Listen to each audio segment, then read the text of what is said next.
एक बार एक जंगल में एक शेर अकेला बैठा हुआ था। वह अपने बारे में सोच रहा था कि मेरे पास तो तेज धारदार मजबूत पंजे और दांत हैं। साथ ही मैं एक बहुत ही ताकतवर जानवर भी हूं। लेकिन फिर भी जंगल के सारे जानवर हमेशा मोर की ही तारीफ क्यों करते रहते हैं? दरअसल शेर को इस बात से बहुत जलन महसूस होती थी कि सभी जानवर मोर की तारीफ करते थे। जंगल के सभी जानवर कहते थे कि मोर जब भी अपने पंख फैलाकर नाचता है तो वह बहुत सुंदर लगता है।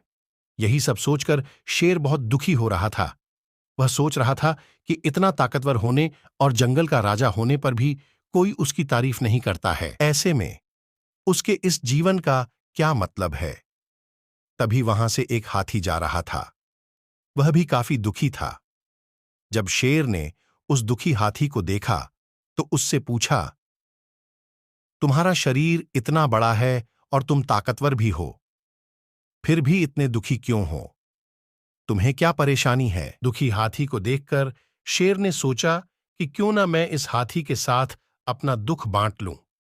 उसने आगे कहते हुए हाथी से पूछा कि क्या इस जंगल में ऐसा कोई जानवर है जिससे तुम्हें जलन होती हो और वह तुम्हें हानि पहुंचाता हो? शेर की बात सुनकर हाथी ने कहा, जंगल का सबसे छोटा जानवर भी मुझ जैसे बड़े जानवर को परेशान कर सकता है। शेर ने पूछा, वह कौन सा छोटा जानवर है?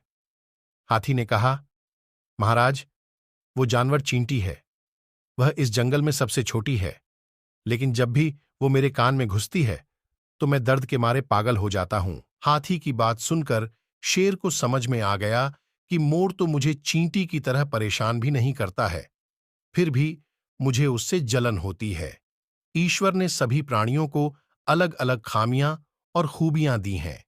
इसी वजह से सारे प्राणी एक जैसे ही ताकतवर या कमजोर नहीं हो सकते हैं। इस तरह शेर को यह समझ में आ गया कि उस जैसे ताकतवर जानवर में भी खूबियों के साथ कमियां हो सकती हैं।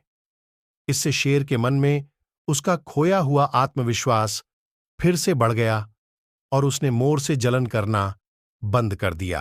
कहानी से सीख, हमें कभी भी किसी की खूबी देखकर उससे नहीं जलना चाहिए, क्योंकि हम सभी में अलग अलग खूबियां और खामियां होती हैं।